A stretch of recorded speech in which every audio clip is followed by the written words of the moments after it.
जिंदाबाद जिंदाबाद जिंदाबाद प्रकाश चौधरी जिंदाबाद जिंदाबाद जिंदाबाद युवा आजसू जिंदाबाद जिंदाबाद जिंदाबाद युवा आजसू जिंदाबाद जिंदाबाद जिंदाबाद सुदेश महतो जिंदाबाद जिंदाबाद जिंदाबाद सुदेश महतो जिंदाबाद जिंदाबाद जिंदाबाद युवा आजसू जिंदाबाद जिंदाबाद जिंदाबाद जय झारखंड जय झारखंड जय झारखंड जय झारखंड युवा आजसू जिंदाबाद जिंदाबाद जिंदाबाद युवा आजसू जिंदाबाद जिंदाबाद जिंदाबाद जय आजसू जय आजसू।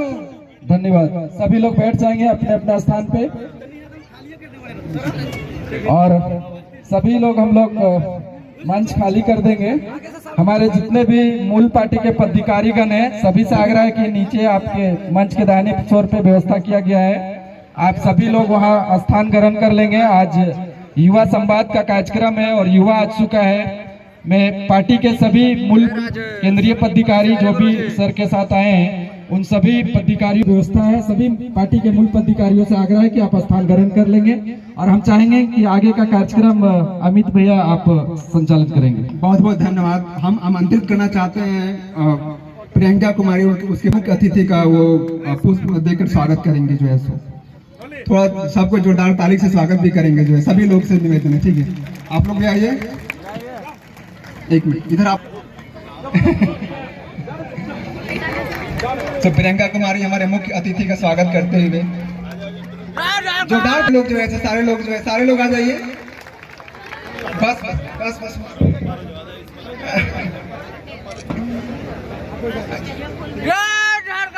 जय झारखंड। टोपी कहाँ गया?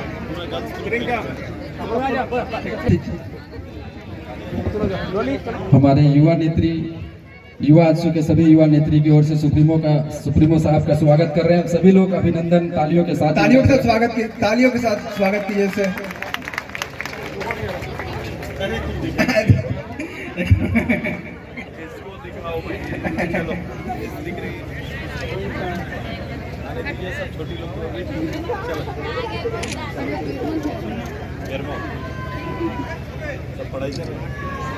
सभी लोग नए सारे लोग अपने अपना स्थान ग्रहण कर ले। सारे लोग जो है ना सारे लोग बैठ जाइए, तो सारे लोग अपने अपने जगह पे जो है स्थान ग्रहण कर लीजिए। सभी लोग जो है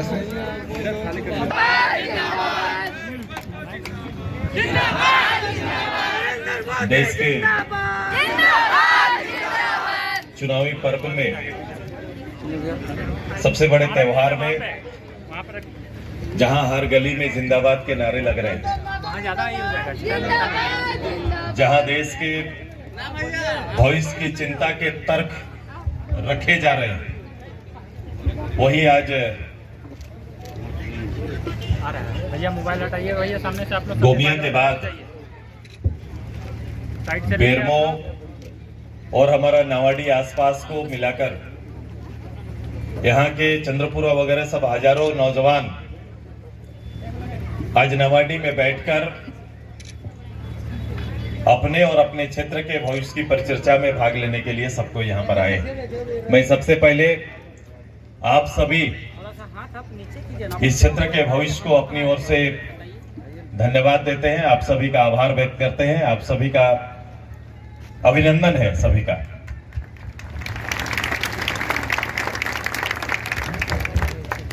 ऐसे में मेरी आदत रही है सुनने का ज्यादा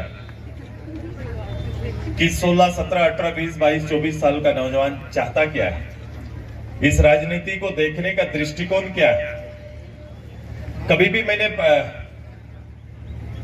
नौजवानों से खुद के भीतर चलने वाले विषय सुनने को नहीं मिलता है, क्योंकि हम लोग जिस भीड़ में से गुजरते हैं वहां कभी भी आपकी भावना सीधे तौर पर आ नहीं पाती कि भाई राजनीति और राजनेता तो अपनी बात थोपते हैं।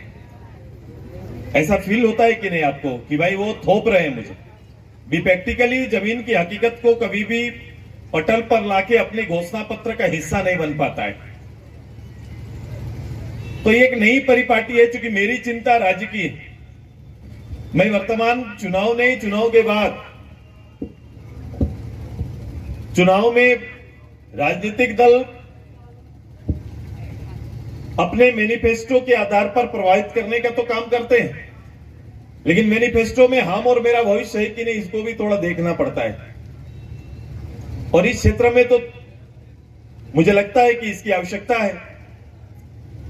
और मैं आप सभी जो अध्ययनरत हैं या जिन्होंने, हो सकता है कुछ लोगों ने अपने परिवार की स्थिति को ध्यान में रखते हुए, या परिवार की स्थिति ना रहे कि आगे की पढ़ाई कर पाए, ऐसे लोग भी हैं। चूंकि अध्ययनरत रहने का तो ये उम्र है कि इसमें सभी को किसी न किसी विद्यालय महाविद्यालय में होना चाहिए। अगर वो विद्यालय महाविद्यालय में नहीं है तो उसके अपने पारिवारिक कारण भी हो सकता है। तो ये दोनों विषय पर राजनीति आपके और आपके भविष्य के लिए किस रूप से है, थोड़ा संवाद हम चाहेंगे कि 2-4 बात आपके मन में जो बीत रहा है, जो आपको लगता है, अपनी बात को जरूर रखो, ताकि आपकी भावनाओं को हम समझे और फिर उसका बेस्ट क्या हो सकता है, फिर आपके पास हम लोग चर्चा करेंगे। कोई बोलेंगे? चलो।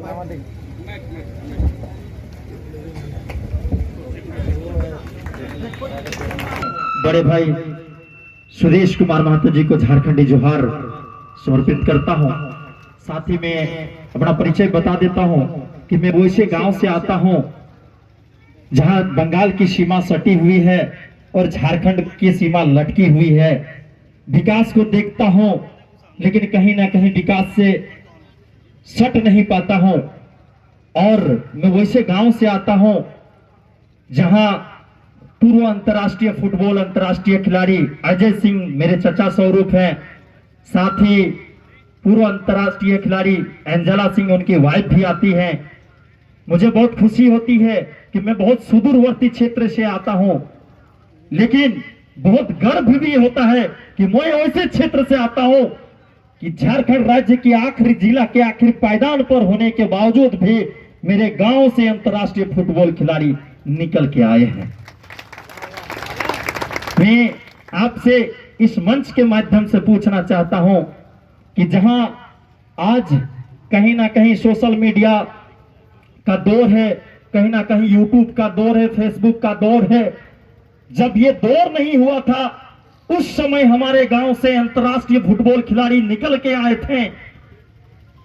अब महाशय से मैं पूछना चाहता हूं कि किस योजना को बनाया जाएगा माननीय, कि वैसे जब उस समय में ऐसे खिलाड़ी बन के आए, अंतर्राष्ट्रीय लेवल का खिलाड़ी बन के आए, तो कहीं ना कहीं एनडीए क्या विचार लाएगी कि वैसे हर गांव से लड़का उभर के रहेगा। साथ चले। सर का जवाब।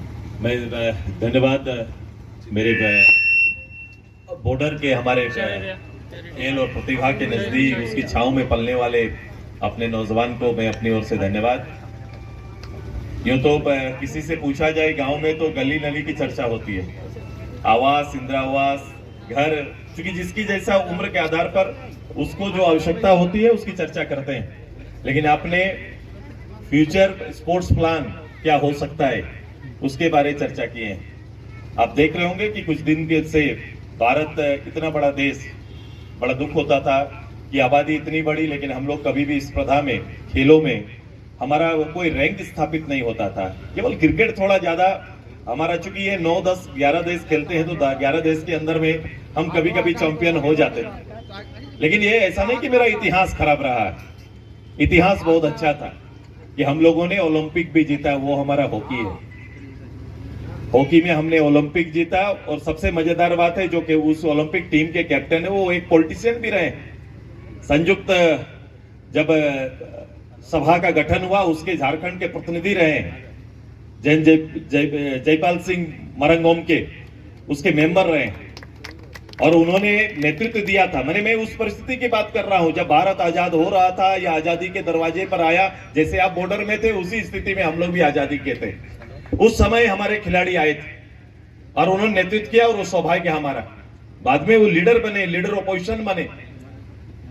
वो उस समय उनकी कल्पना झारखंड के लिए, और उससे बाद आज खेल से भी भविष्य संवर सकता है क्या, ये कुछ दिन पहले तक इसको लेकर परिवार में कभी भी मत एक नहीं था। क्योंकि बाप लोग पापा मम्मी लोग यही बोलते थे, खेलोगे कूदोगे तो क्या बोलते थे? जोर से बोलो थोड़ा। खेलोगे कूदोगे तो नवाब, पढ़ोगे लिखोगे तो नवाब। बोलो आज क्या ये परिभाषा, ये उक्ति फिट बैठ रही क्या? आज खेल के भी नवाब बन रहे हैं कि नहीं बन रहे हैं? बन रहे हैं कि नहीं बन रहे हैं? बोलो। और इसके उदाहरण है, और उदाहरण अपने गांव से आया है। इसलिए स्पोर्ट्स को बढ़ाने के लिए अभी जो गवर्नमेंट एनडीए ने जो किया है उसका सबसे बड़ा उदाहरण है खेलो इंडिया। खेलो इंडिया ये इसका सबसे बड़ा उदाहरण बना है, और आज खेलो इंडिया के माध्यम से ही खेल को बढ़ावा मिल रहा है। मैं ही उसका उदाहरण दे रहा हूं। इस राज्य में पहला खेलो इंडिया सेंटर कहीं बना तो सिल्ली में आया, वो भी आर्चरी में आया। और गांव से पैदा होने वाली आप तो उस घर की कल्पना नहीं कर सकते जिस परिवार से वो बच्ची आई है। एक साधारण परिवार से आकर उस बच्ची ने कस्तूरबा में, चूंकि कस्तूरबा में एडमिशन किसका होता है? जो जिस परिवार में सबसे ज्यादा परेशानी होती है, माँ पिताजी कोई कॉमन कोई ना रहे, या फिर अति गरीब चुनने का तो यही स्थिति होती है, या दिव्यांग रहे, तो उस विद्यालय में पढ़ने वाली और प्रारंभ में उनके हाथ में हाथ देने के बाद ये कल्पना नहीं थी कि उतना अच्छा कर जाएगी। वहां से निकलने के बाद जब वो धनुर्धर आगे बढ़ते हैं, जिसे भारत के प्रधानमंत्री सराहते हैं, और आगे बढ़ते हैं, तो खेलो इंडिया के तहत जिस परिवार ने कभी इकट्ठा 8.5 लाख रुपया ना देखा हो, 8.5 लाख रुपया इकट्ठा ना देखा हो, उस परिवार और उसको खेलने के लिए बच्ची को साल में एक बच्ची के पीछे भारत सरकार 8.5 लाख रुपया खर्च करती है। ये खेलो इंडिया में एक गजब का परिवर्तन आया है, और उसका परिणाम है आपके पदक परिणाम है। और ये इस बार 26 या 28 मेडल आए नेशनल खेल में। हमारा गोवा में हुआ 28 मेडल आए। 28 मेडल में से 4 मेडल प्रत्यक्ष रूप से सिल्ली और 2 वहां खेलने वाले बच्चे। 6 मेडल कहीं ना कहीं हमारा एकेडमी से तैयार हुआ बच्चा वो लेके गया। तो ये संभव है। अजय जी या अंजलि जो दोनों पति पत्नी हैं, एक आर्चर एक फुटबॉलर, हमको तो गर्व होता है, साथ में खेलते हैं। अब अंडर 19 में जिस बाइचिंग बुटिया की बात हम लोग नाम लेते हैं, अब वो बाउंड्री में बैठते थे, वो एक्स्ट्रा प्लेयर रहते थे, अजय जी खेलते थे, और डबल हैट्रिक बांग्लादेश बनाने का रिकॉर्ड आज भी भारत में उनका कोई नहीं तोड़ा। ये इतिहास बोकारो के साथ जुड़ा हुआ है, ये रहेगा। बड़े बड़े खिलाड़ी आए हैं, आपके ओलंपियन हैं, गोलकीपर जो थे वो ओलंपियन रहे हैं, जो आपके बोकारो में रहे। तो खिलाड़ी आ रहे हैं, उसके लिए स्ट्रक्चर तैयार हो रहा है। आप तय करो कि मुझे खेल में अपना वॉइस ढूंढना है, ये तय करना आपका काम है। फ्यूचर आएगा। मैं 2 चीजों पर पूरा फोकस किया हूं। एक, खेलेंगे तो पूरा खेलना है, पार्ट टाइम नहीं खेलना है कि खेल रहे हैं। पार्ट टाइम नहीं हो सकता है, कोई काम पार्ट टाइम नहीं हो सकता है। पढ़ाई करनी है तो पूरा करिए, खेलना है तो पूरा खेलिए। इसलिए 2 मैदान चुनो, ये चुनना आपका काम है। स्ट्रक्चर और आज के दिन में स्पर्धा ऐसी बड़ी है कि आपको मौका मिल जाएगा, मौका मिलेगा। और आज देखो क्रिकेट भी कोई अच्छा खेल रहे हैं ना, आप रिंकू सिंह ऐसे खिलाड़ी, एक साधारण परिवार का रिंकू सिंह आज जाके कहां का नाम कमा रहा है। हमारे यहां से 4 या 6 लोग चले गए हैं। तो आप जो करो मन लगा के करो, किसी कोने में होंगे, प्रतिभा को पहचान के निकाल लिया जाएगा।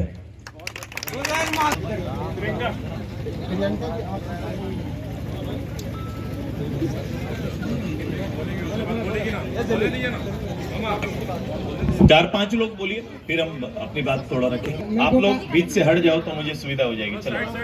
मेरा नाम हुआ विशाल कुमार, मैं बोकारो जिला का बेरमो क्षेत्र से हूँ। मैं मोदी जी का बहुत बड़ा समर्थक हूँ और इंडिया अलायंस का भी समर्थक हूँ। आजसू पार्टी जो मोदी जी का से कनेक्ट है, ये बड़ा और अच्छा सोच का परिचायक है कि यहाँ पर हम लोग उनके माध्यम से यहाँ पर उपलब्ध हुए हैं, उपस्थित हुए हैं। और हम चाहते हैं कि झारखंड और देश में जो हो रहा है आरक्षण इस सब संबंध में, तो आरक्षण में लोगों को फायदा मिल रहा है, ये कि उसे आगे बढ़ने का अवसर मिल रहा है। लेकिन हमें यह भी देखना होगा कि देश को क्वालिटी है जो लोगों के क्या मिल रहा है। जैसे कि थाना में, स्कूल में जैसे कि लोग भर्ती होते हैं तो उनको आरक्षण मिलकर आगे बढ़ जाता है, पर पब्लिक को जो सुविधा मिलना चाहिए, उनको अच्छा कैसे सुविधा मिले, स्वास्थ्य का, शिक्षा का, उनको बेहतर सुविधाजनक मिलना चाहिए ताकि आगे बढ़ सके। क्योंकि हमारा उच्छेद हो जाए, पैसा सरकारी पैसा लेना नहीं होना चाहिए, बल्कि देश को हम क्या दे रहे हैं बदले में ये भी जरूरी है। मैं थोड़ा समझ गया, कोई एक विषय बोले। मतलब कि हम कहना ये चाहते हैं कि हम आरक्षण को लेकर के जो लोगों को दे रहे हैं सुविधा, जैसे कि वो आगे बढ़ रहे हैं, आगे आना चाह रहे हैं, तो हमें यह भी होना चाहिए कि योग्य लोगों को देना चाहिए ताकि देश का अच्छा से विकास कर सके इच्छा अनुसार। और ये लोकतांत्रिक देश है। हाँ। इस देश ने जब इसका निर्माण हुआ तब देश के प्रमुख राजनीतिज्ञ बैठे और बैठकर उन लोगों ने तय किया कि समानता का प्रयास किया गया, सोशल जो विजन है उसको ध्यान में रखते हुए, और उसी के तहत आरक्षण आया। आरक्षण एक समय तक आया और आरक्षण ऐसे वर्गों के लिए आया जिस वर्ग को समाज में काफी नीचे पाया गया, उन वर्गों के लिए आया, उनके लिए अवसर तैयार किया गया ताकि वो वर्ग भी शिक्षा में, नौकरी में या अन्य कुछ क्षेत्रों में आरक्षण के माध्यम से समानता पाए और ऊपर आ सके, अपग्रेड हो सके, इसी के लिए बनाया गया।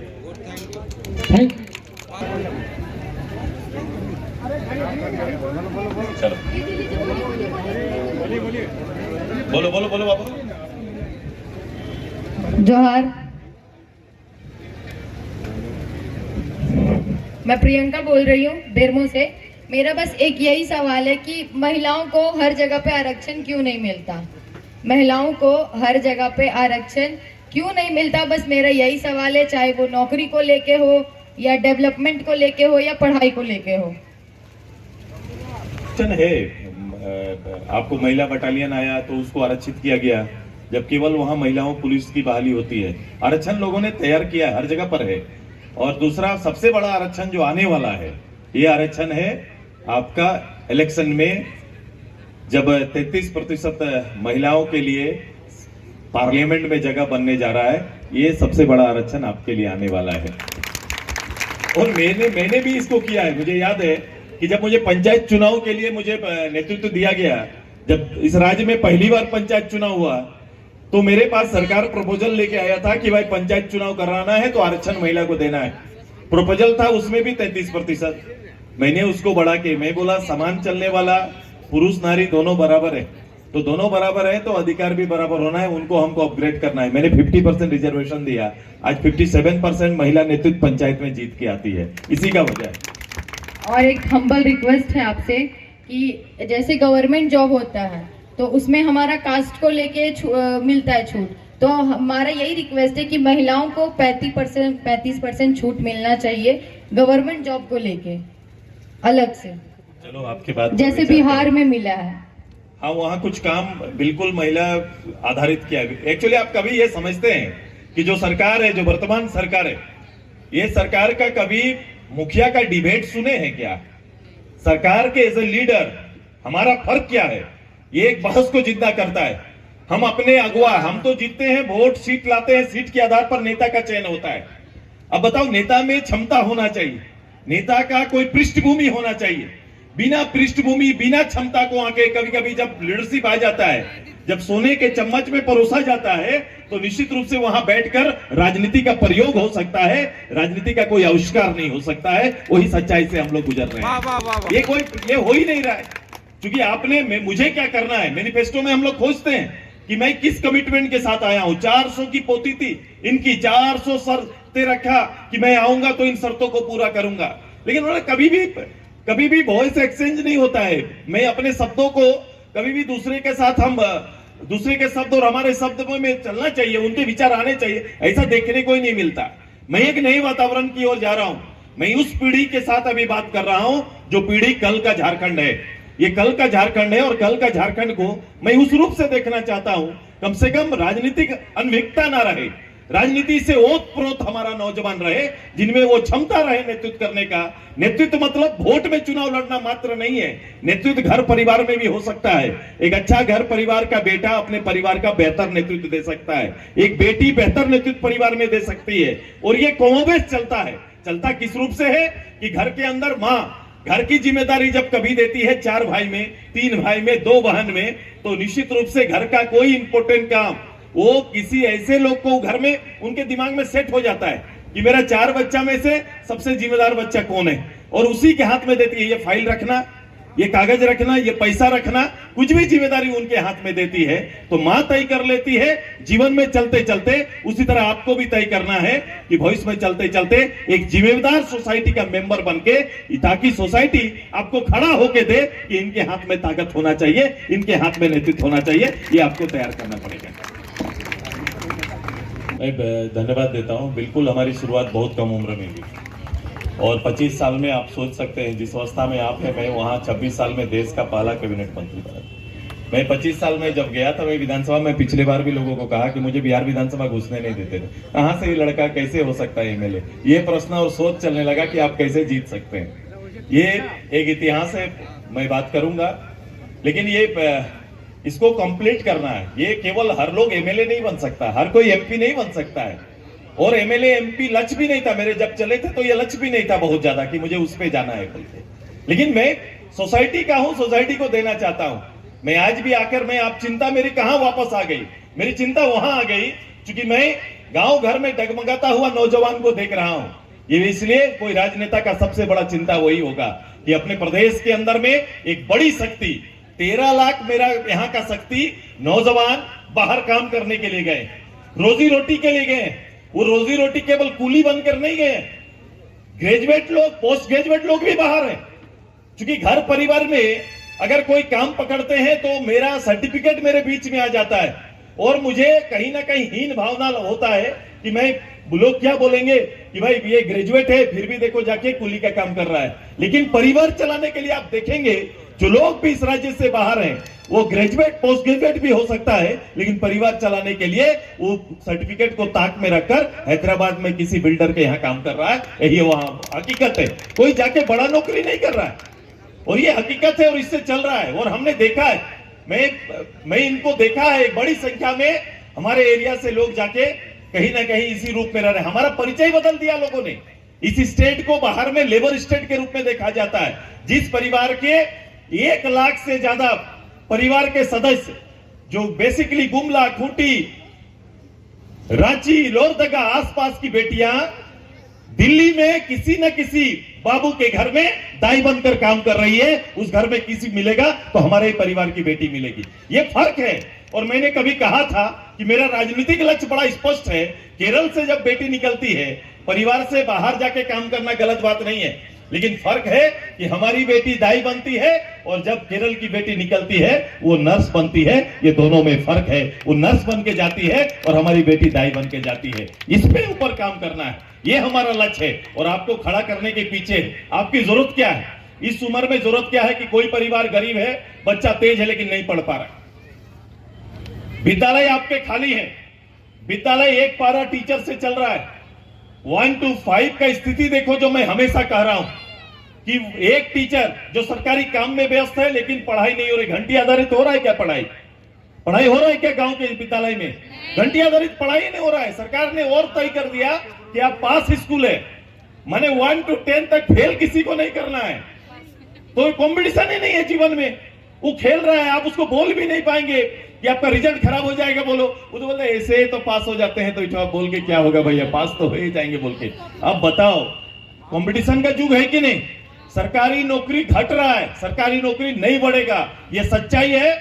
नौकरी के अवसर तैयार करने पड़ेंगे और शिक्षा पूर्ण रूप से हर परिवार, हर बच्चों को मिले, ये तैयारी होना है। कोई भी देश, राज्य तरक्की किया है तो उसका बेसिक 2 मापदंड बहुत मजबूत है, वो पढ़ाई का और दूसरा हेल्थ का। जिस सरकार ने इन दोनों पर काम किया वो विकसित श्रेणी में आकर खड़ा हुआ है। मैं अपने राज्य की चिंता और इस नई पीढ़ी की, हम राजनीति से ओतप्रोत रहे और एक लक्ष्य के लिए काम करें, इसलिए कल का झारखंड तैयार कर रहे हैं। आप में एमएलए, एमपी, मुखिया बनेंगे जरूर, ये आपके लिए खुला मंच रहेगा, चॉइस आपको करना है। लेकिन साथ ही साथ इस राज्य के पॉलिटिकल जवाबदेही भी आपको हाथ में लेना है। ऐसे नहीं कि कोई आए, कोई सपना बेचे और सपना बेचकर कहीं ना कहीं पीढ़ी को खत्म करने की तैयारी करे, तो उससे कहीं ना कहीं सचेत होकर हम सभी को काम करना पड़ेगा और अपने लक्ष्य के लिए पहल करें, लक्ष्य के लिए काम करें, वहां हम सबको मिलकर काम करना पड़ेगा। मेरी राजनीतिक शक्ति आपको समर्पित है। प्रयोग के तौर पर मैं जहां फ्री भी रहता हूं, मैं काम करते रहता हूं। आपने उदाहरण मांगा, मैंने दे दिया, ये मेरा शौक है। आपको जानकारी नहीं होगा, लोग महापुरुषों को माला पहनाने जाते हैं, जहां भी महापुरुष होते हैं माला पहनाने जाते हैं। झारखंड मुक्ति मोर्चा और ये हम लोग भी सब पार्टी, हम लोग सिद्धू कानू को, उस परिवार को अपना आदर्श मानते हैं कि नहीं मानते हैं? फर्क कहां है मैं बताऊंगा। मानते हैं, मैं भी गया, मुझे भी शौक था, मैं भोगनाडी गया, भोगनाडी गए, मुझे लगा कि मुझे वहां जाना है जिस परिवार में सिद्धू कानू चांद भैरव जैसे शख्स पैदा हुए, जिसने अंग्रेजों के खिलाफ अपने छाती में गोली खाना पसंद किया, उस परिवार से मिलने मुझे जाना है। मैं गया, शौक से गया, मेरी इच्छा थी, मैं पहुंचा। मैं माला पहनाना तो एक रीत है, मैंने उसको जरूर निभाया, नमन किया, परिवार से जाके मिला तो परिवार में देखा और मैंने पूछा, एक गांव का डॉक्टर खड़ा होकर उस गांव की जो सीनियर सिटीजन थी उसको कहीं ना कहीं पानी चढ़ रहा था, और मैं सब लोगों से पूछा कितने लोग हो, क्या हो, कितने भाई हो, कितने पढ़े हो, तब पता चला कि एक भी लोग ग्रेजुएट नहीं है। मेरे मन में पता नहीं क्या हुआ, मैंने उस दादी से पूछा कि मुझे थोड़ा मौका देंगे, इनको पढ़ाना चाहते हैं। मैं बच्चों से पूछा पढ़ना चाहते हो? बोले हाँ पढ़ेंगे हम लोग। उसमें से 2 बच्चे रेडी हो गए कि आप इनको पढ़ाओ, मैं पढ़ना चाहता हूं। मैं उनको उठा के लाया, मैंने स्कूलिंग कराया, कराने के बाद मैंने उसे डिप्लोमा इंजीनियरिंग कराया और करा के फिर उस माँ को सौंप के आया मैंने ये। इसलिए मुझे सुकून रहता है, मैं काफी सुकून से रहता हूं कि मैंने कुछ किया, मुझे लगा कि मैंने एक कर्ज निभाया, उस परिवार का कर्ज निभाया। लोग उस फोटो को टांग के वोट मांगते फिरते हैं, लेकिन परिवार के हैसियत को कभी जानने का प्रयास नहीं करते हैं। ये अंतर है आप में और आपकी पार्टी और दूसरे में। मैं यही नहीं रुका, जब दादी को पहुंचाने गया तो उस परिवार से और 4 बच्चे मेरे सामने खड़े होंगे, भैया आपने भैया को पढ़ाया, मैं भी पढ़ना चाहता हूं। मेरे लिए थोड़ा मुश्किल था, मैंने फिर थोड़ा विचार किया, कुछ सोर्स तैयार किए, और आज भी उस परिवार के 4 बच्चे लगातार अभी स्कूलिंग का पढ़ाई में ही उठा रहा हूं। वो कहां भोगनाडी, वो मेरा वोट का केंद्र नहीं है, सुदेश महतो के चिंता का केंद्र भोगनाडी है, और उस सिद्धू कानू परिवार है, और सुदेश महतो ऐसे रसगु निभाता है। ये काम हम लोग करते हैं, ये मेरा अपना है, मेरे राजनीति का मेरा अपना लक्ष्य है, मेरा अलग प्लेटफॉर्म है। धन्यवाद छोटू सर। इसलिए हम लोग आदर्श मानते हैं आपको। सर एक छोटा सा क्वेश्चन है, हम बेरमो से हम लोग आते हैं सर, सारा जमीन हम लोग सीसीएल ले चुकी है। सिल्ली को सर हम लोग बहुत नजदीक से देखे हैं, जैसे अभी तत्कालीन हम लोग आपको सोशल मीडिया में देखे थे स्टूडेंट एक्सप्रेस, बहुत अच्छा लगा कि हमारी बेटियां का अभी कहां तक पहुंचे हैं, वीडियो कॉलिंग से देख सके, सारा चीज सिस्टम है सर। आज तक सर हम लोग को बेरमो विधानसभा उस लायक नहीं सर, वैसा सीसीएल क्षेत्र है सर, लेकिन आपके क्षेत्र में जैसा स्टेडियम हमको नहीं लगता कि 81 विधानसभा में कहीं होगा। तो सर हम चाहते हैं कि आपका यहाँ हमारी पार्टी सांसद आ चुकी, तो इस तर्ज पर बेरमो में भी कुछ विकास हो सर, ताकि युवा खेले। इस बार मैं हाथों हाथ लूंगा, ये मेरी तैयारी है इस बार। मैं पिछली बार भी देखा, भापा, और मुझे जो सबसे कमजोर लगा मैं वही काम करने के लिए आया हूँ।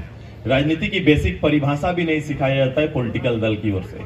मैं तो, मेरे पार्टी के कोई कार्यकर्ता गलत आचरण करते हैं तो सबसे पहले इस बात का उसको डर रहता है कि सुदेश भैया जान जाएंगे तो मेरा पार्टी का खेला खत्म कर देंगे। ये कम से कम पार्टी के अंदर भय रहता है, ये भय है हमारा। हमने संस्कार दिया है, गलत आदत हमने संगठन के अंदर में नहीं डाला। किसी का नुकसान पहुंचा के अपना भला हो, ये हम लोग नहीं चाहते, और मैं कभी जीवन में नहीं चाहा। मेरे जीवन में इस 25 साल के पूरे राजनीतिक सफर में, अपने संघर्ष में भी मेरे शब्दों में इतना नियंत्रण है कि मेरे सबसे, मेरे विपक्ष को भी तकलीफ कभी नहीं होता है कि सुदेश भैया ऐसा बोल दिया बोल के।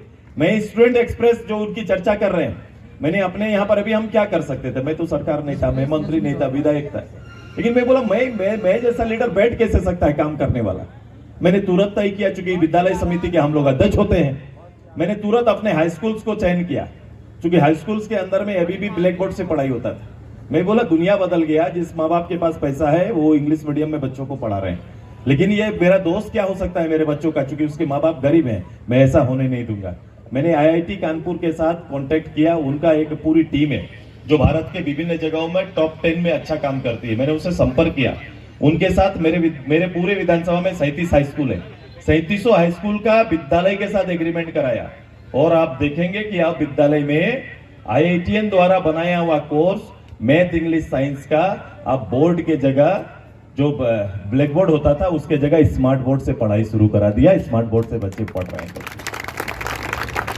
लोग कोटा जाते हैं, आखिरी आप अच्छे करेंगे तो आपके बाप माँ आपके कोचिंग के लिए आपको भेजना चाहते हैं कोटा, कि किसी तरह से कोटा कोचिंग सेंटर में चले जाता तो पूरा सक्सेस होता आता और कहीं ना कहीं बड़ा एग्जाम अच्छा पास कर जाते। मैं बोला मैं तो कोटा सबको भेज नहीं सकता हूं, लेकिन अच्छे बच्चे हैं उनके लिए क्या, मैंने कोटा को ही उठा के लाने का तय किया है और मैंने कोटा के बेस्ट फैकल्टीज को बोला कि आप यहाँ आके दो मेरे एरिया में।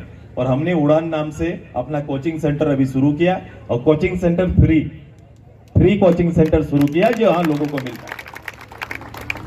यहाँ की तरह नहीं, लोगों ने तो शिक्षा के नाम पर बहुत सारा कॉलेज बना दिया, लेकिन कॉलेज आपके लिए नहीं है, डोनेशन के लिए है। जो डोनेशन दे सकता है वही कॉलेज में दाखिला पा सकता है, गरीब परिवार के बच्चों के लिए कोई जगह नहीं है वहां पर। ये तो तैयारी है। फर्क है, स्टूडेंट एक्सप्रेस बाबू बोला है, मेरे वहां से कॉलेज नहीं जाते थे लोग, होते हैं ना एडमिशन क्या कर रही है और ये तो पूछे तो बोले ग्रेजुएशन कर रहे हैं, तो मेरे तरह क्लास, तो बोले क्लास नहीं जाते हैं, एग्जाम लिखते हैं। मेरे तुम ऐसा एग्जाम लिख के कॉम्पिटिशन कंप्लीट कर पाओगे क्या? बाद में सरकार को बोलोगे नौकरी दो, जब तुम नौकरी में बैठोगे तेरा सिलेक्शन कैसे होगा? बिना पढ़े लिए नौकरी कौन तुमको देगा? हमरे क्लास करो, पढ़ना है तो क्लास करिए। क्लास नहीं जा सकते, परिवार एफर्ट नहीं कर सकता, 100-150 रुपया लग जाएगा, रोज जाएंगे आएंगे तो। रांची में भी रहेंगे तो 300 रुपया लगेगा, बुंडू रहेंगे तो 3000 रुपया लगेगा कम से कम रहने का, खाने का 3000 रुपया। 6000 रुपया मेरे माँ बाप नहीं दे सकते। मैंने उसी दिन तय किया कि इनके लिए मैं सुविधा दूंगा ताकि ये रोज क्लास जाए आए। आज फ्री बस सर्विस मैंने उन बच्चों के लिए शुरू करा दिया और फ्री बस से वो जाते हैं, रोज आते हैं। वो घर में काम करते करते माँ उसके चौखट में रखकर अपना स्मार्टफोन सामने रखेगी और बेटी को देख सकती है कि मेरी बेटी कहां तक आई है बोल के, ये सुविधा भी उसी में डाल के रखें। ये चेंज है और जो मैं वहां करता हूं उसी को राज्य में करता हूं। जब समय आएगा ये पूरे राज्य के लिए होगा। मैं आपके इस क्षेत्र को मैंने देखा है, पूरे पहाड़, जब मैं इनका गांव गया था, आपका गांव, पूरे एरिया से बच्चे, आप सोचो वहां से पढ़ने के लिए, उसको आने के लिए गर्ल्स अगर सोचे तो जब तक पूरा 5 बच्ची तय नहीं करेगी तो हिम्मत नहीं जुटा पाएगी कि क्लास करने जाए। ये नहीं होता है, परिवार भी हिम्मत नहीं दे पाता है। हम लोग का परिवार क्या करता है, तुम छोड़ दो बेटी, तुम्हारा ब्याह में खर्च कर लेंगे, पढ़ाई में नहीं करेंगे। माने इस तरह का अंतर कर देता है। ये अंतर होने नहीं देंगे। तैयारी है कि आने वाले समय में इन बच्चों के लिए, ये जो यहाँ सबसे यदि कोई कमी है तो वो पढ़ाई के परिवेश का कमी है और उसको मजबूती से लागू करने की पहल वहां सिल्ली से लेकर यहां तक करेंगे। ये मेरा दायित्व है। मैं जानता हूं जिस क्षेत्र में मैं लोगों से उनका विश्वास मांग रहा हूं, वोट मतलब विश्वास है ना, ये विश्वास मांग रहे हैं, ये विश्वास को सूद सहित सुदेश महतो वापस करेगा, वो आपको आएगा, ये पक्का है।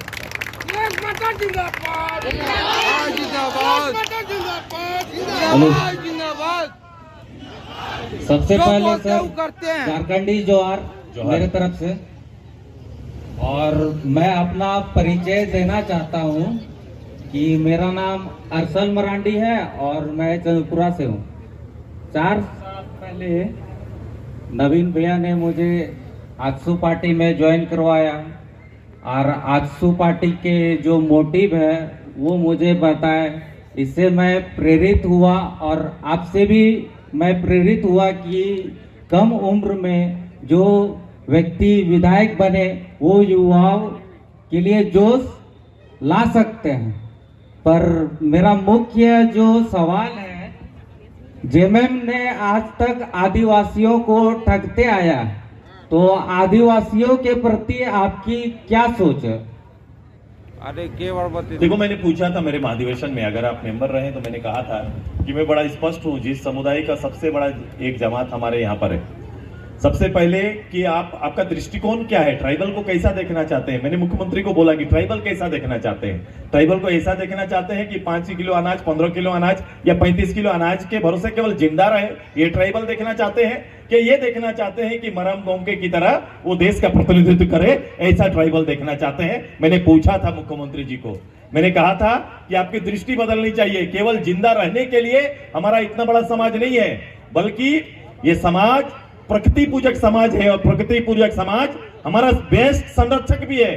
ये ग्लोबल जो भी स्थिति बन रही है उसका सबसे बेस्ट संरक्षक हमारा ट्राइब समाज है और उससे भी प्रथम पांति में आकर हर किसी को अधिकार है कि वो आपकी तरह सुविधा पाए। यहां पर इनका मानक क्या है, आपको ट्राइबल दर्शन करना है तो केवल सोरेन परिवार में दर्शन कर लीजिए, वही विकास यहाँ के विकास का मानक है। उनका विकास को ही अपना विकास मानो, बाकी धोती साड़ी और चावल से अपना जिंदगी गुजारो। शायद यही जयबम का मानसिकता है। और मेरी मानसिकता बड़ा स्पष्ट है कि मैं प्रथम पार्टी में जैसे जयपाल सिंह जैसे शिक्षाविद, स्पोर्ट्स पर्सन आगे बढ़े थे, मैं उसी तरह से हर आदिवासी परिवार का बेटा बेटी को आगे देखना चाहते हैं और उसके लिए हम लोग पीढ़ी को बदलना चाहते हैं। कल माँ बाप किस परिस्थिति में जिया वो इतिहास है, लेकिन कल का इतिहास उसी पर आधारित रहे। गरीब का बेटा गरीब और उसका बेटा गरीब बने।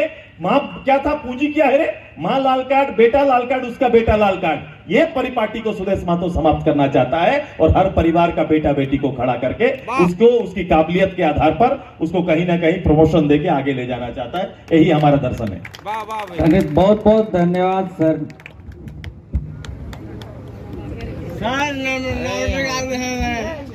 ये तो को घटाना पड़ेगा।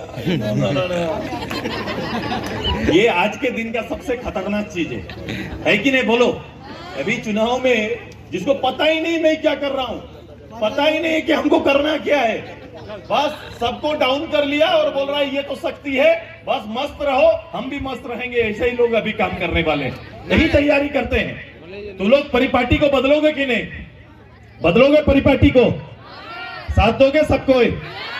मेरे साथ दोगे? क्योंकि अभी नहीं, आने वाला 8 महीना, केवल अभी नहीं, आने वाला 8 महीना भी मेरे साथ रहना है। छोटा पीरियड दे रहे हैं, दे सकते हैं ना?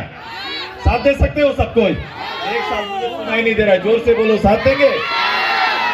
आपका साथ चाहिए। 8 महीने के बाद मैं काम तो शुरू आफ्टर इलेक्शन, अभी के बाद कुछ काम आएगा जो हम आपके साथ करेंगे, जो शायद भारत में कहीं ना हुआ। एक ऐसा संगठन जो लोगों के लिए 24 घंटा खुला रहेगा, मैं वो अभी लेके आने वाला हूँ। ये मैं आपको दिखाऊंगा आफ्टर इलेक्शन, तुरंत से यहाँ पर देखेंगे आप। फिर मैं इस पूरे राज्य के लिए मेरी कल्पना है, मैं जाना चाहता हूँ अपने हुनर पर, मैं राज्य को देखना चाहता हूँ आपके साथ। मुझे कोई बड़ा पद और बड़ी हैसियत से ज्यादा जरूरत है कि आपके हैसियत पर खड़ा होकर आपको उस हैसियत पर पहुंचाना। ये सुदेश महतो का पॉलिटिकल दायित्व है। ये दायित्व को सुदेश महतो पूरा करेगा। और ये गांव घर जाइए गांव घर में और अपनी प्रवृत्ति, अपना नेतृत्व को बड़ा स्पष्ट रूप से रखिए। बोलो ये जो वातावरण बना है, ये जो एक झारखंड मुक्ति मोर्चा कांग्रेस ने जो चीज खड़ा किया है, उसके इतर 40 साल का शासन में एक गांव ये लोग नहीं बता सकता है कि कोई गांव का हम विकास किए हैं। मैं तो कहता हूं कि विकास का जो शब्द इनके जुबान से डिलीट है, शब्दों से डिलीट है, और इनका विकास कहीं पर, एक जगह पर कहीं पर दिखाई नहीं देता है। मैं आग्रह है आपसे कि नई पीढ़ी से आओ, वातावरण को बदलने के लिए एक बार फिर से सुदेश महतो के साथ कदम ताल करिए, यही आग्रह करने आए। मैं कोई गंदा आपसे कोई लफ्ज गंदा करने नहीं सिखाऊंगा। मैं लोगों से बात करने का सबसे पहले तो इतना जरूर दूंगा कि आप किसी से बात कैसे करना चाहिए, एरे तेरे बहुत तरह का बात हो जाता है कि कम से कम ये तो हो, कम से बेसिक चीज तो आ जाए, ताकि भविष्य में कभी हमें किसी के सामने लज्जित ना होना पड़े।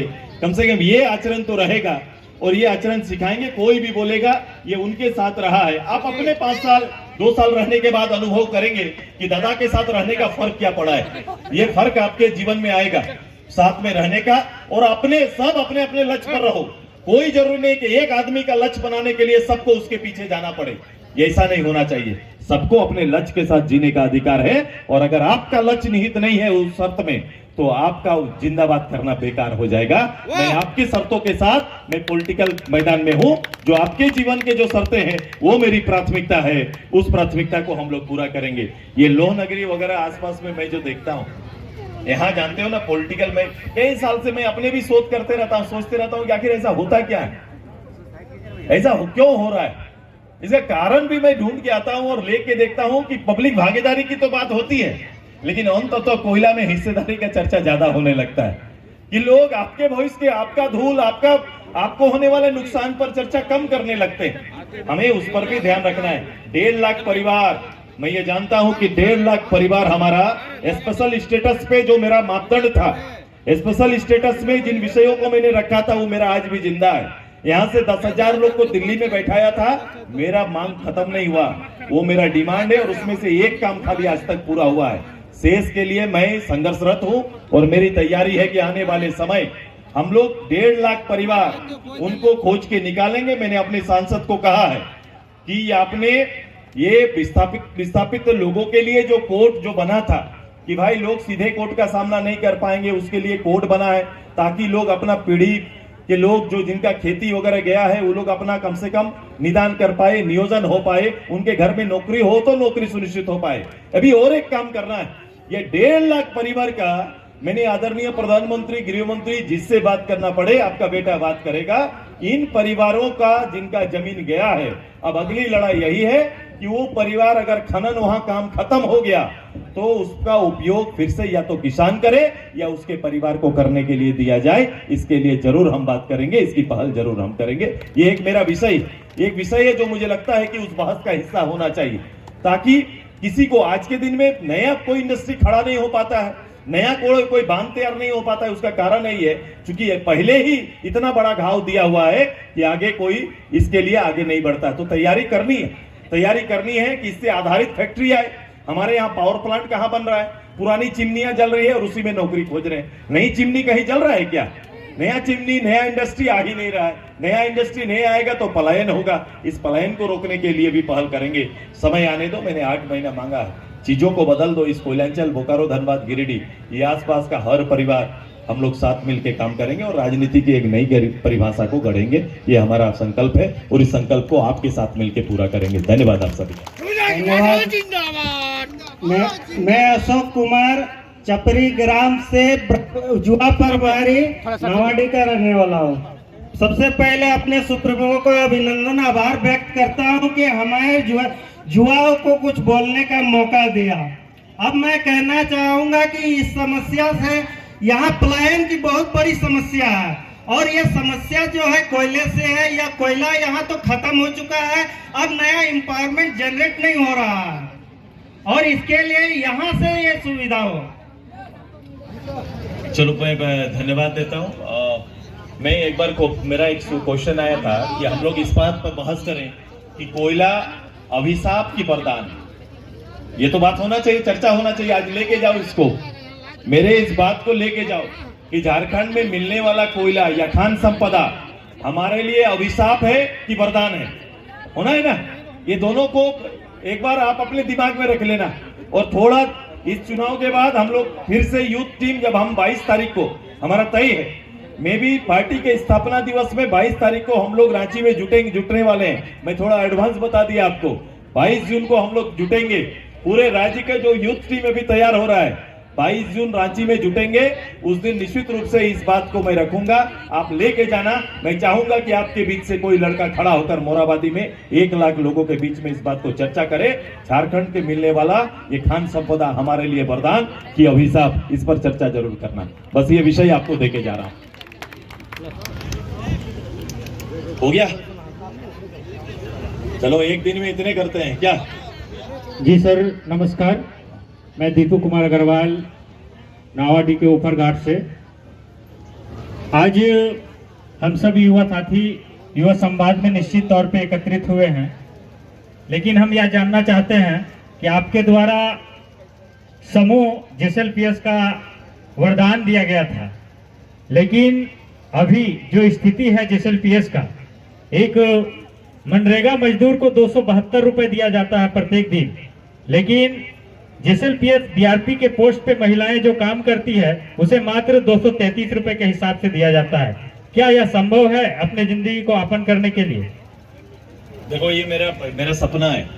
मेरे सपना का एक हिस्सा है कि पहली बार घूंघट और चौखट से महिलाएं घर से बाहर निकाला। मैंने पहली बार समूह बनाना राज्य में प्रारंभ कराया।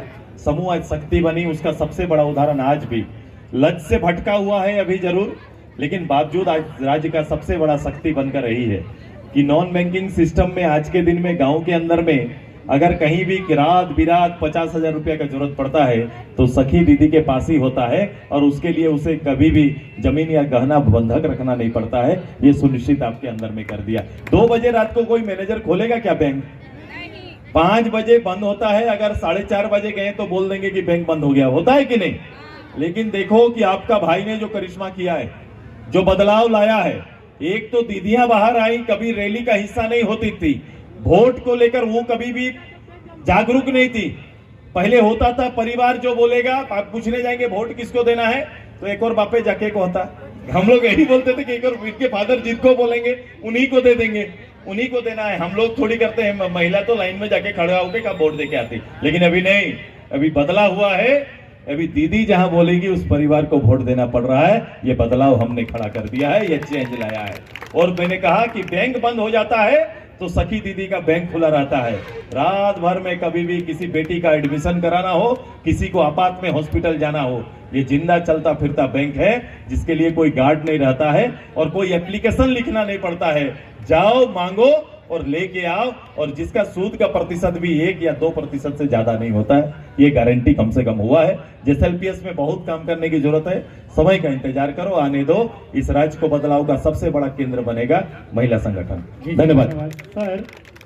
लास्ट क्वेश्चन है, आज काफी नए युवा हैं जो 18 साल से 30 साल के बीच में यहाँ पे एकत्रित हुए हैं। इस युवाओं को राजनीति के तात्पर्य क्या है, न्याय और अन्याय के बेसिक पे थोड़ा सा युवाओं को संबोधित करके बताएंगे कि हम सब युवा किस दृष्टिकोण से युवाओं को संबोधित करेंगे और क्षेत्र में अगर हम जाएंगे तो मोटिवेट करेंगे। बस लास्ट है सर, धन्यवाद। देखो, हर समय ना ख्याल ये रखना कि जो काम करने जा रहे हो उसके बारे खुद से क्वेश्चन कर लेना है, जीवन का सबसे बड़ा विषय।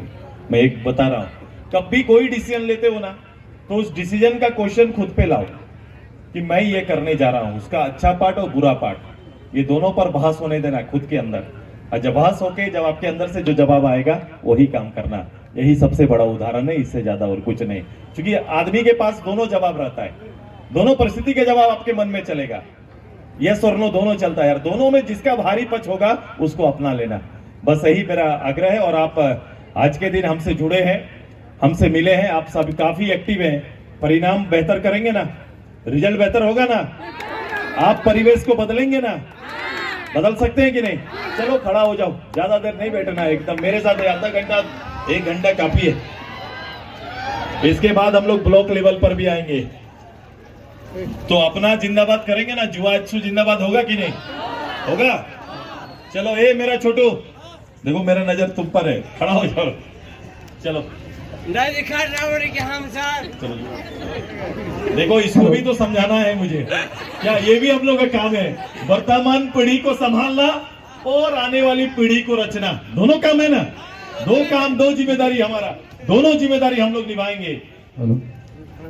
चलो युवा आजसू जिंदाबाद, युवा आजसू जिंदाबाद, युवा आजसू जिंदाबाद, सुदेश महतो जिंदाबाद, सुदेश महतो जिंदाबाद, प्रकाश चौधरी जिंदाबाद, प्रकाश चौधरी जिंदाबाद, आपका बटन कहाँ दबेगा, आपका बटन कहाँ दबेगा, युवा आजसू जिंदाबाद। मैं बड़े लोग को बोल दूं कि तू लोग छोड़ दो, प्रचार ये लोग संभाल लेगा। हाँ, सीनियर को बोल दें आप लोग ऐसा करो, बुद्ध का काम देखो, प्रचार का काम नौजवान देख लेंगे। कर सकते हैं आप लोग? जो ब्लॉक में जो हेड कर रहे हैं आपस में टीम बना लो। प्रचार का दायित्व तो आने वाला 6-7 दिन में यहाँ पर हाथ में रहेगा, ये तैयारी देने जा रहे हैं। आप करो, खुद करो, दायित्व ले सकते हो ना, ये एक दायित्व है, दायित्व ले सकते हैं ना। किसी को जाके रास्ता में छेक कर मुर्दाबाद तो नहीं ना करिएगा, क्योंकि मुर्दाबाद का क्लास सुदेश महतो नहीं सिखाता किसी को, किसी के लिए नहीं, किसी के लिए नहीं। वो अपना काम करे, अपना काम करे, हम लोग अपना काम करेंगे, क्योंकि हमें विश्वास है कि हम जो काम करते हैं उसमें ईमानदारी भरा हुआ है और हमारा लक्ष्य सबके लिए है, किसी एक व्यक्ति के लक्ष्य को पूरा करना नहीं है। हो रहा है, कर लीजिएगा इसको, इसका अनुपालन करिएगा ना। अपने शोर को बड़ा करो, किसी के लकीर को छोटा करना नहीं, अपनी लकीर को बड़ा करना है कि नहीं?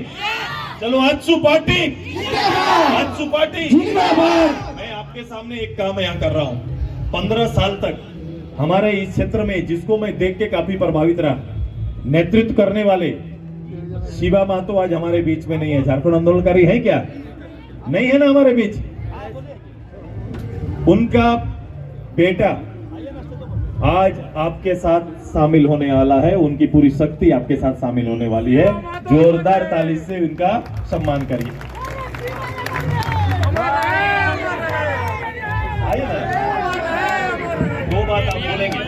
ये पॉलिटिकल साइंस के स्टूडेंट रहे हैं, पढ़ाई की और पढ़ाई करके जॉब कर रहे हैं। पापा का विरासत था, राजनीति में आ सकते थे लोग, तो इसी तरह से चल रहा है ना, राजनीति चल रहा है ना अभी।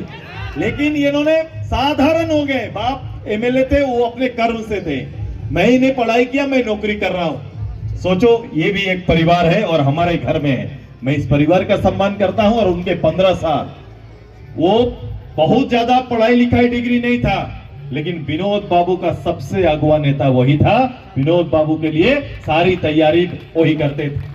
जब रांची जाए हमसे मिले और मैं उनसे पैर छूकर उनका आशीर्वाद लेता था। मैं उनको सामने, ऐसे शख्स को सुदेश महतो सामने देखना चाहता है। कितना विपरीत परिस्थिति में दूसरी गवर्नमेंट से राज्य को उठाकर यहाँ तक लाए, तो इनका सम्मान हमेशा बड़ा रहेगा। मैं अपने भाई से यही आग्रह करूंगा कि 2 शब्द आप अपने वर्तमान राजनीति और जो आपकी समझ है उसमें रखिए। धन्यवाद। एक बार तमाम नौजवानों से आग्रह करेंगे कि मेरी आवाज के साथ अपनी आवाज को आप बुलंद करेंगे। जय झारखंड, जय जुआसू। नौजवान साथियों, इस लोहांचल और कोयलांचल में जो विधि और व्यवस्था ये सरकार करके रखी है, उसका जवाब देने के लिए हमारे सुप्रीमो माननीय सुदेश महतो जी डोर टू डोर प्रखंड, प्रत्येक प्रखंड में जाकर नौजवानों को जो कुछ लोगों द्वारा भटकाया जा रहा है, उसको सही दिशा और ज्ञान देने के लिए ये अपना लगे हुए हैं। आज मैं लंबी अंतराल के बाद पुनः अपने घर में आया हूं। मेरी सौभाग्य है कि आज ये सम्मान जो आसू परिवार ने हमें दिया है, मैं बढ़ चढ़कर जो भी जिम्मेवारी हमें मिलेगी मैं करूंगा। नमस्कार, धन्यवाद, जोहार। हेलो, आ जाओ दादा इधर। 1 मिनट रुकना, मैं ऐसे शख्स से और परिचय कराऊंगा। दादा स्वागत है, जोरदार ताली से स्वागत करें।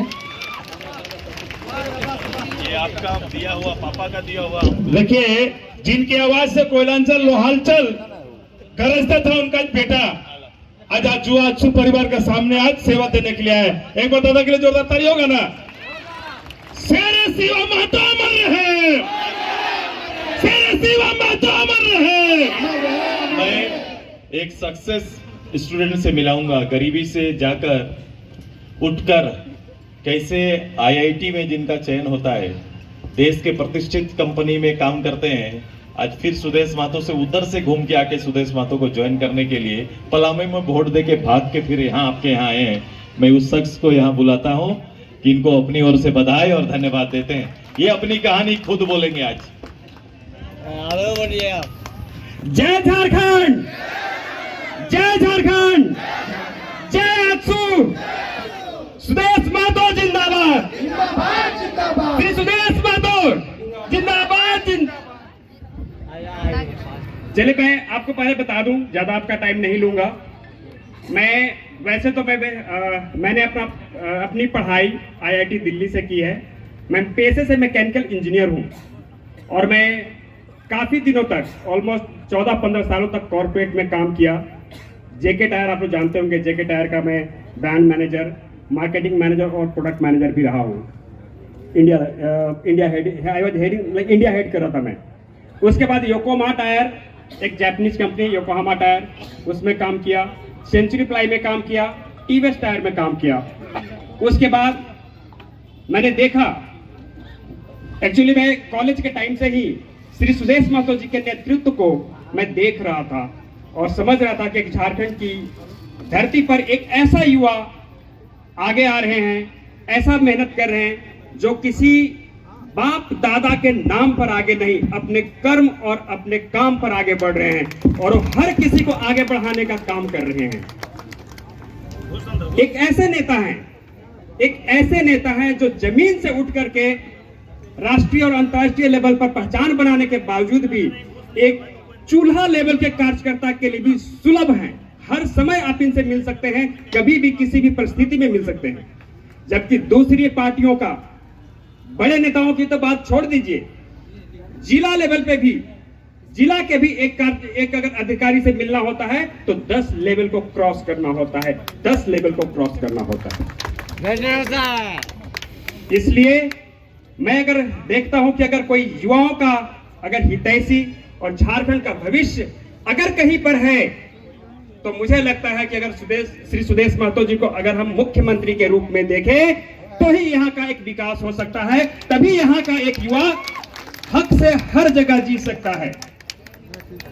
आपको मैं बता दूं कि झारखंड, आप सभी जानते हैं कि हमारे यहाँ सब कुछ है, सब कुछ है। हम देश के सबसे धनी राज्य में गिने जाते हैं, लेकिन अफसोस है कि यहाँ का सीएम भी भ्रष्टाचार में लिख पाया जाता है। नौकरी नहीं दी जाती है यहाँ पे इस राज्य में सिर्फ और सिर्फ लेबर बनाए जाते हैं। क्यों?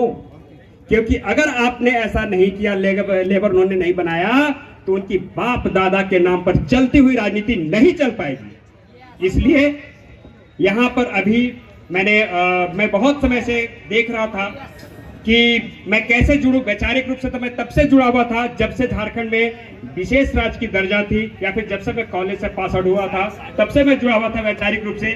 लेकिन मैं देखा कि अब मैं शायद और भी ज्यादा मुझे कंट्रीब्यूट करना चाहिए, या फिर मुझे मैं आया हूं अब तन मन धन से जुड़ने के लिए। जहां पे भी रहूंगा मैं इस पार्टी के लिए समर्पित हूं, और श्री सुदेश महतो जी को मैं नए मुख्यमंत्री के रूप में देखने के लिए मैं आया हूं।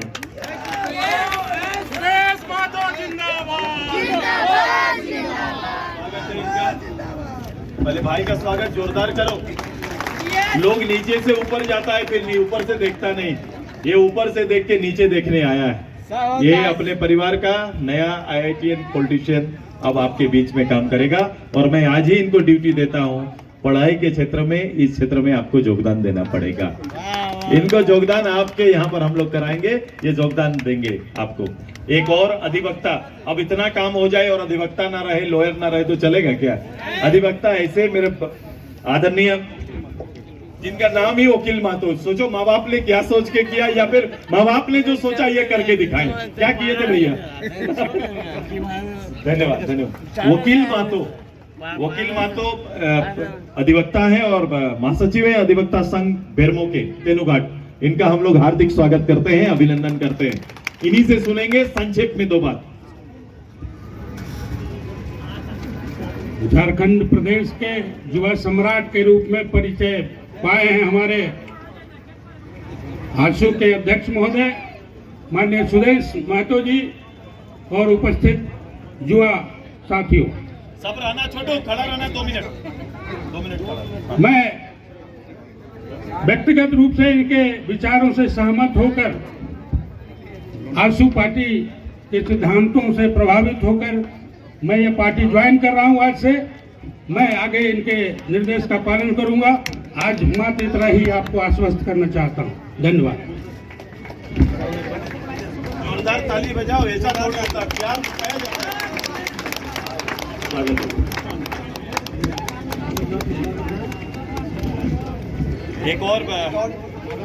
एक और शख्स से केवल परिचय करा देता हूं। इधर आओ, आप आओ डीआईजी साहब, इधर आओ। देखो इनकी आज के दिन में एक दरोगा नौकरी छोड़ना नहीं चाहता। नौकरी क्यों करना चाहता आप बेहतर जान रहे हो। आज के दिन में क्या बना दिया है, ड्यूटी को क्या बना दिया है। अभी कुछ दिन पहले इनकी नौकरी शेष थी, इनको आगे भी जाना था। इन्होंने डीआईजी जैसे पद से रिजाइन करके पार्टी ज्वाइन किया है, तो इनका भी हार्दिक स्वागत है, अभिनंदन है। ठीक है, अग्रवाल जी कहाँ गए? इरफान आ जाओ। पेटरवाल, आप जेमेन विशाल आओ ना। अग्रवाल नहीं, अग्रवाल जी इधर हैं, विशाल जी उधर हैं। चलो अग्रवाल, क्या करते हो? दुकान है इनका, बिजनेस करते हैं। प्रेरित होकर आज आपके साथ, आपके भाई बनकर आपके बीच आए हैं। इनका भी हार्दिक स्वागत, अभिनंदन। मड़वारी युवा मंच के पदाधिकारी भी हैं, कोषाध्यक्ष है। चलो युवा मंच में है, एक और युवा आपके बीच में। जोरदार ताली बजाओ, जोरदार भैया। यूथ का थोड़ा दूसरा दिखना चाहिए। क्या नाम आपका? इरफान का भी स्वागत। सूरी पंचायत, झारखंड मुक्ति मोर्चा। त्याग करो, अब समय आ गया, विदाई देने का समय आ गया ना। झारखंड मुक्ति मोर्चा को विदाई देने का समय आ गया है। उन्होंने अपना अच्छा पारी खेल लिया, अब समय खत्म। अब आजसू और जुआ आजसू का बारी है कि नहीं? बहुत बहुत धन्यवाद, बहुत बहुत आभार। कुछ बोलोगे क्या? बिना शेर शायरी का कैसे होगा? बोलोगे कुछ? बहुत बहुत धन्यवाद। हमें सौभाग्य मिला इस मंच में सुरेश भैया के साथ। जी, आज 20 सालों से हम लोग जेएमएम के साथ पूरा भरोसा किए। भरोसा करने के बाद हम लोगों को छला गया, हम लोग को सिर्फ इस्तेमाल किया गया और हमारी मान सम्मान अधिकार सिर्फ हम ही लोग को कुछ भी नहीं दिया गया। और सिर्फ वोट लेने के समय में आके आप बोलता है कि हम आपका रक्षक है, आपका शुभचिंतक है, और इसी तरह कह के एक प्रोपेगेंडा फैला के जेएमएम के लोग और इस तरह से मुसलमानों को वोट लेने का काम किए हैं। मैं आज इस मंच के माध्यम से मुसलमान भाइयों के तक ये मैसेज पहुंचाना चाहता हूं कि एक बार सुरेश भैया के साथ मिलके देखिए। मैं पूरे विश्वास दिलाता हूं कि वो भी हम अल्पसंख्यक के साथ हम कदम से कदम मिला के चलेंगे। आप 20 साल भरोसा किए उसके साथ, आप एक बार सुरेश भैया के साथ भी भरोसा कीजिए और मैं वादा करता हूं, मुझे पूर्ण विश्वास है कि सुरेश भैया भी मुसलमानों के साथ कदम से कदम मिला के चलेगा। मैं यही कम शब्दों के बाद अपनी वाणी को विराम देता हूँ। जय हिंद, जय झारखंड। बहुत अच्छा, बहुत धन्यवाद इनको। अब मेरे साथ रोहित जी हैं। रोहित क्या करते हैं?